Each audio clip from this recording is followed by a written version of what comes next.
电动化时代，造车不再像之前那么难。理论上，只要你有足够的钱，买个资质，买个技术，就能培养出一个造车新势力。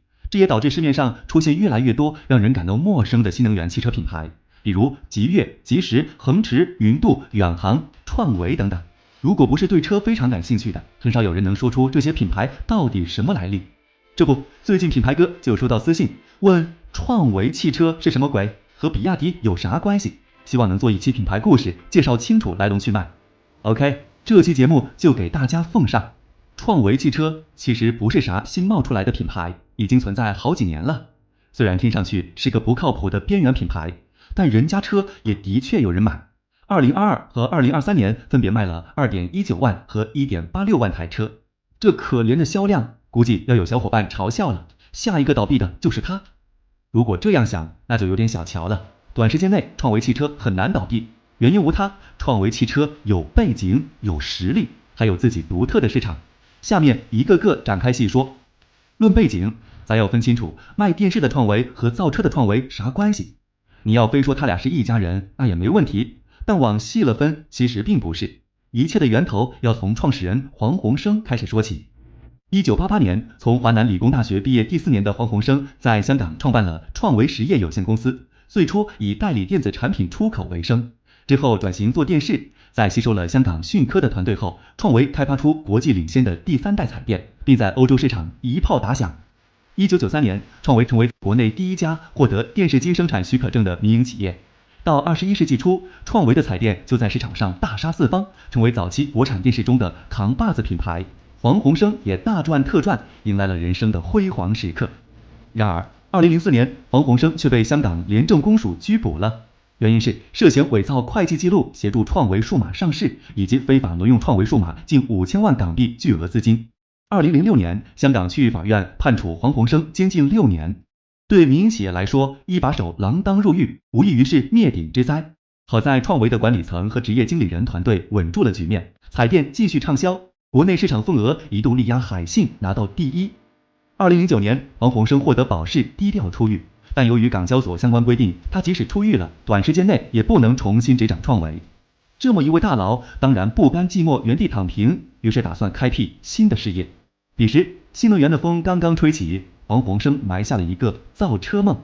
2010年，黄鸿升抛售了1亿股创维股份，拿着钱成立了创源天地投资公司。1年后，大手笔地介入到了南京金龙客车的重组中。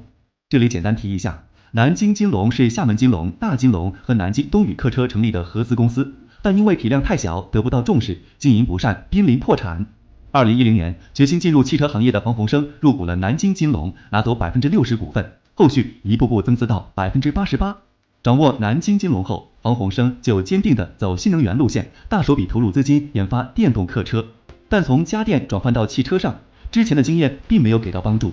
相反，因为坚持走新能源路线，让南京金龙的客车销量暴跌，连续3年亏损在4000万以上。直到2014年，随着新能源大巴市场的回暖，加上南京金龙几年来的技术沉淀确实有点东西，才保住了销量，一跃成为国内纯电客车行业第2。到2015年，南京金龙的纯电客车已经在市场站稳了脚跟。眼看时机成熟，黄鸿升将其创办的创源天地公司改名为开沃新能源汽车集团，南京金龙作为经营主体，也随之更名为开沃汽车。凭借造纯电客车的经历，黄鸿升把整个新能源产业链给摸透了。当新势力一个个冒出来的时候，他的机会就来了。2017年，开沃新能源搞定了工信部的乘用车生产资质。2019年11月，黄鸿升以开沃集团为母公司，成立了江苏天美汽车有限公司，正式进军新能源乘用车市场。2020年4月，天美汽车首款智能电动 SUV ET5 正式亮相。这车外观不做评价，大家自由发挥。咱们聊聊配置。NEDC 续航420公里起，100公里加速 9.6秒，起售价 15.28 万。车机用的是创维旗下酷开生态系统改进的，没有智能驾驶，也没有 OTA， 甚至连全景影像都没有。最让人看不懂的是，黄鸿升把汽车和健康这2个八竿子打不着的关键词联系起来。ET5 的主打卖点之一竟是健康养生，就连车型命名也透露出一股保健品味，比如明星健康版、静心智慧版、智健合一版。配置跟不上时代，没啥亮点，也没有互联网公司的光环，天美 ET5 基本没人关注。至于销量，上市后大半年，每月也就几十台。虽然销量惨淡，但没有打破黄鸿升的造车梦。2021年，或许是觉得天美汽车这个名字不利于营销，黄鸿升把车名改成了创维汽车。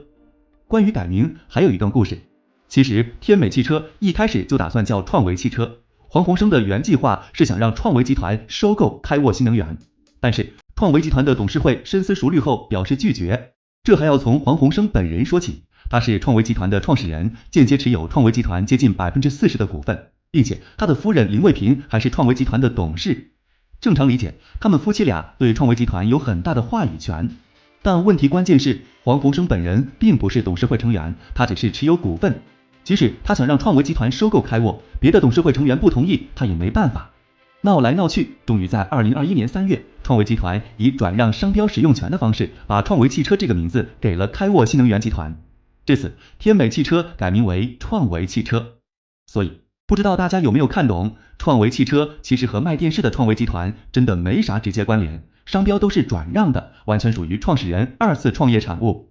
调侃创维汽车是卖电视的创维跨界，并不符合实际情况。创维汽车本质是开沃，也就是南京金龙。OK， 继续往下看。天美汽车改名创维汽车后，把原先的天美 ET5 改个名字，叫做创维 EV6，继续卖，换汤不换药。更离谱的是，黄鸿升仍旧继续坚持自己养生健康的卖点。创维 EV6 拥有非接触式传感技术，可实现根据拍照来监测血压、心率等生命健康指标，通过人工智能光谱科学算法评估驾驶者生命特征等。甚至黄鸿升公开表示，开创维汽车寿命延长30年，让每位车主享100岁人生。自从开了创维电动车，我的高血压、糖尿病等毛病都好了。这种奇葩卖点，小伙伴们怎么看？ OK， 再继续。创维 EV6 的时代背景是2021年中旬，彼时的新能源在国内的渗透率已经很高了，比亚迪和一众新势力纷纷崛起。如果拿这种老掉牙的车子卖，恐怕只有缺心眼的大冤种才会买。所以怎么办？必须要抓紧出新车型。可关键问题来了，创维汽车没那个能力，3电和智驾一个都拿不出手。于是黄鸿升来了一个骚操作，他找上了比亚迪，动用超能力买了比亚迪遥遥领先的 DMI 插混系统。2022年9月，搭载比亚迪 DMI 系统的创维 HTI 上市，新车定位入门级中型 SUV， 价格区间为 14.98 至 19.98 万元，相当于比亚迪的宋 Plus DMI。 理论上，有了比亚迪的助攻，创维汽车的销量应该不愁了。但消费者又不傻，既然都是 DMI， 价格也差不多，为啥不直接买更靠谱的比亚迪，非要赌一把名不见经传的创维？整个2022年，创维汽车卖掉了 2.19 万台车。其实，对于一个成立才2年的超级冷门小品牌来说，这销量很可以了。那么，车卖给了谁？创维汽车的客户主要分为2大类，一是各种网约车和租车平台。从21年9月份开始，创维汽车就和多家网约车公司签订了合作协议。其次就是出海。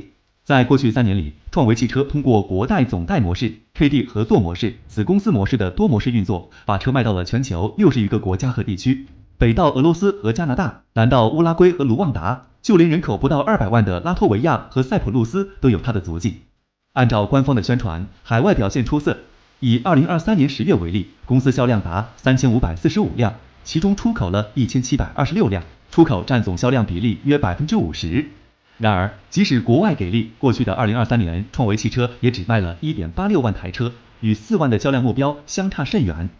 转头看国内，2024年比亚迪掀起的价格战又让车企们一个比一个卷。创维汽车接下来拿什么应对？目前创维只有2台 SUV 车型在售，首先要做的就是丰富车型。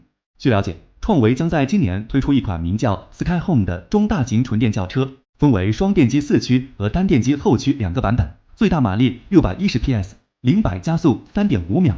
除了车型，还有销售渠道的扩张。由于本身高度依赖海外市场，创维还表示，接下来要发力欧洲、中东、亚太、拉美为重心的4大海外市场，将海外销量占比提高到 50%。至于国内卷上天的价格战，创维汽车总裁吴龙巴直言不参与价格战。再看销量目标，说来大家可能不信，黄鸿升给创维汽车定下的目标相当的夸张，2024年卖10万台，2030年100万台，直到成为全球10强车企。咱就是说，有梦想是好事，但这梦想未免太过于不切实际了。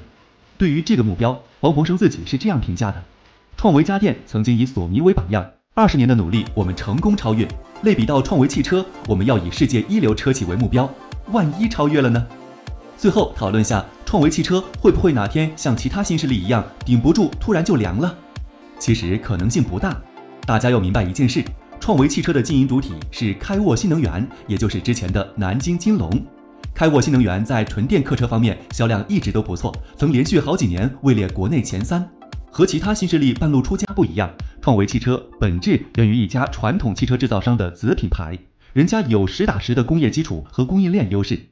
另外，创维汽车还有创维集团做靠山。作为一家传统家电企业，创维近年来面对市场变化，越来越偏离主流，特别是电视方面，已经和头部品牌相差甚远，目前急需转型。如果开沃新能源真的混不下去了，创维集团也大概率会出手相救，继续支持把车造下去。